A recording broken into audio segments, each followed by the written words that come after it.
আসসালামু আলাইকুম রহমতুল্লাহ। ইতিমধ্যেই আপনারা জেনে গেছেন যে ইসলামী আন্দোলন জামাতকে ছাড়াই নির্বাচন করছে।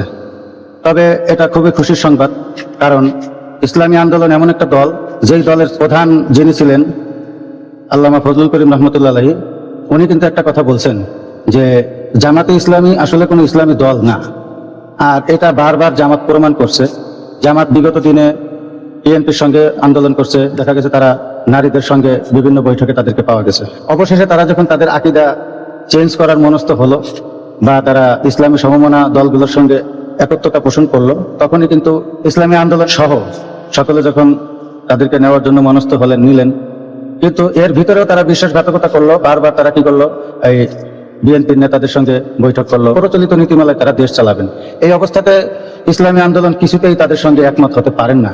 সেক্ষেত্রে আমার আন্তরিক শ্রদ্ধা আরো বেড়ে গেল তাদের প্রতি, এবং তারা যে এই দলকে যে তারা বাদ দিয়েছেন, এই জামাতকে ছাড়া যে তারা নির্বাচন করবেন, এই সিদ্ধান্তটায় তারা যে কতটুকুন সঠিক করেছেন সেই বিষয়টা তুলে ধরার জন্য আমি কয়েকটা ভিডিও আপনাদের সামনে প্লে করব।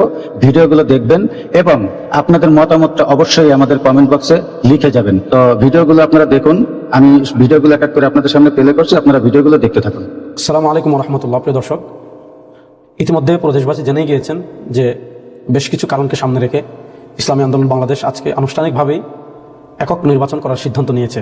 ইসলামী আন্দোলন এখন 10 দলে নেই। এর অর্থ এই নয় যে ওনারা আমাদের শত্রু, তারাও আমাদের বন্ধু। আমরা তাদের জন্য সর্বোচ্চ শুভকামনা জানাই। ওনারা নির্বাচনে ভালো করুক, ওনাদের মতো করে প্রতিদ্বন্দ্বিতা করে অনেক দূর এগিয়ে যাক, তাদের জন্য আমাদের শুভকামনার শেষ নেই। এই ভিডিওটার পরে আমি এই কথাটাই বলবো যে ইসলামী আন্দোলনকে শ্রদ্ধার সালাম দিতেই হয়, যে তারা তাদের কথার উপরে অটল আছে আর তারা সবসময়ের জন্য ন্যায়ের উপরে থাকে। এই জন্যই আমার তাদের বিষয়টা ভালো লাগে। এরপরে দেখেন আরেকটা ভিডিও আমি আলোচনা করছি। যেসব আসনগুলোতে ইসলামী আন্দোলনের প্রার্থীদের অনায়াসে জিতে আসার সম্ভাবনা রয়েছে, সেই সব আসনগুলোতে ইসলামী আন্দোলনের প্রার্থীদের সুযোগ না দেওয়া, অর্থাৎ সেই সব আসনগুলোতে জামাত ইসলামের প্রার্থীদের জিতে নিয়ে আসা। আশ্চর্য বিষয় হচ্ছে, এনসিপির মতো একটি গুরুত্বপূর্ণ দল এখানে যুক্ত হবে, এবি পার্টির মতো একটি দল এখানে যুক্ত হবে, এনডিপির মতো একটি দল যুক্ত হবে। বাংলাদেশ জামাত ইসলামী ব্যতীত ইসলামী আন্দোলন সহ বাকি আর কোনো দল সেটা জানলো না। মূলত আস্থা এবং সংকট এবং দূরত্ব তৈরি সূচনাটা এদিক থেকেই তৈরি হয়েছিল। দেখুন, যেখানে একটা সমাবেশ করা, মিছিল করাটা পরামর্শভিত্তি হচ্ছে, সেখানে এনসিপি, এলডিপি এবং এবি পার্টির মতো দলগুলোকে সংযুক্ত করা হচ্ছে পরামর্শবিহীন। দ্বিতীয়ত, ইসলামী আন্দোলন বাংলাদেশ এবং সমমনা বাংলাদেশ খেলাফত মজলিস সহ আরো দলগুলোর সাথে এখনো পর্যন্ত সমঝোতা চূড়ান্ত নয়, কিন্তু আমরা দেখছি এনসিপি, এবি পার্টি এদের সাথে সমঝোতা চূড়ান্ত হয়ে গেল। আমরা দেখছি বাংলাদেশ খেলাফত মজলিস কিংবা খেলাফত মজলিস অথবা ইসলামী আন্দোলন কারো আসনই এ পর্যন্ত ছাড়ার ব্যাপারে কোনো ডিসিশন আসছে না, অথচ বাকিদের সাথে ছেড়ে দেওয়ার জন্য ডিসিশন চলে আসছে। আরেকটা করে দেখো, একজন প্রার্থীর জন্য জরুরি তিনি নমিনেশন পত্র সংগ্রহ করতে হবে, মনোনয়নপত্র নিতে হবে দল থেকে, রাষ্ট্র থেকে। কিন্তু আমরা 15ই ডিসেম্বরের আগ পর্যন্ত জানতাম না যে জোটভুক্ত দলগুলো মনোনয়নপত্র নেবে। আমি আপনাদেরকে একটি স্ট্যাটাস এখানে দেখাচ্ছি বাংলাদেশ জামাত ইসলামীর সেন্ট্রাল পেজ থেকে। হঠাৎ করেই তারা তাদের সেন্ট্রাল পেজের মধ্যে ঘোষণা দিল যে সম্প্রতি, এটি আমি আপনাদেরকে পড়ে শোনাচ্ছি, সম্প্রতি দেশব্যাপী ত্রয়োদশ জাতীয় সংসদ নির্বাচন মনোনয়ন ফরম বিতরণ শুরু হয়েছে। বাংলাদেশ জামাত ইসলামীর পক্ষ থেকে গত 15ই ডিসেম্বর সোমবার 6টি এবং আজ 17 ডিসেম্বর বুধবার 51টি সহ মোট 57টি মনোনয়ন ফরম সংগ্রহ করা হয়েছে। আমি বিনয়ের সাথে আপনারা আপনাদের কেন্দ্রীয় দায়িত্বশীলদেরকে প্রশ্ন করুন যে আপনারা যে ঘোষণা দিয়েছিলেন, এই যে ঘোষণা, এই 57টা মনোনয়ন ফরম সংগ্রহ করার ক্ষেত্রে কি আদৌ সহযোগী সমঝোতার সাথে অংশীদার যারা তাদের সাথে কথা বলেছেন কিনা? অবশ্যই তারা বলেন। কদিন পরে দেখা গেল যে এখানে এনসিপির সাথে সিদ্ধান্ত হয়ে যাচ্ছে, অন্য দেশের সব সিদ্ধান্ত হয়েই যাচ্ছে, কিন্তু আমাদের সাথে হচ্ছে না, এবং সেটা আজ না হয় কাল, কাল না হয় পরশু, তখন না হয় আরেকক্ষণ, এভাবে করে বারবারই করা হচ্ছে। আমি প্রশ্ন উঠাবো না, বাকি আস্থার সংকট এবং বিশ্বাসের জায়গা নরবরে হয় এই বিষয়টা বোঝানোর জন্য আরেকটা বিষয় আনার জন্য আমি জামাত সফর করে লন্ডন, আমরা ঠিক জানি না তিনি কেন সফর করেছেন, আমরা সেই প্রশ্ন উঠাতে চাই। কিন্তু সমঝোতার সাথে অংশীদার দলগুলো অবশ্যই সেখানে একটা সন্দেহ তৈরি করে রাজনৈতিক মহলে এটা একটা বোঝাপড়ার বিষয় থাকবে কেন যাচ্ছেন, কারণ তারা বিএনপির দীর্ঘ 24 বছরের মিত্র ছিলেন, ক্ষমতার অংশীজন ছিলেন, আন্দোলন সংগ্রামী একই সাথে ছিলেন। আজকে যখন আমাদের মূল প্রতিপক্ষ বিএনপি এবং তার প্রধান থাকছেন লন্ডনে, সে লন্ডন সফর একাধিকবার করেছেন আমির জামাত, সেখানে সমঝোতার সাথে শরীর দলগুলো জানি না কি হচ্ছে।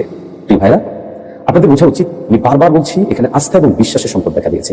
বিশ্বের চরমনায় কতটা রিস্ক নিয়ে আমাদের জামাত ইসলামের মতো দলটির সাথে চিন্তার কাছাকাছি এসে সমঝোতার মতো সিদ্ধান্ত নিয়েছেন, আপনারা কোনোদিন কল্পনাও করতে পারবেন না।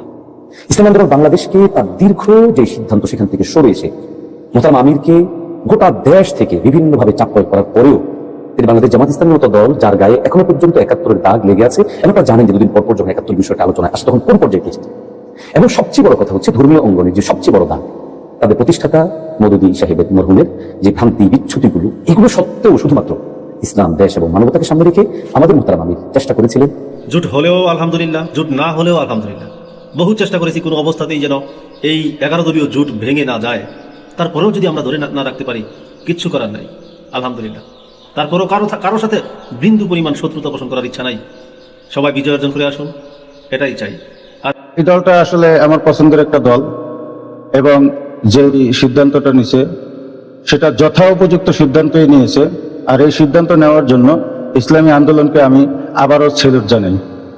সকলে ভালো থাকবেন, ভিডিওটা বেশি বেশি করে শেয়ার করবেন, আর অবশ্যই আপনাদের মতামতটি কমেন্ট বক্সে জানিয়ে যাবেন।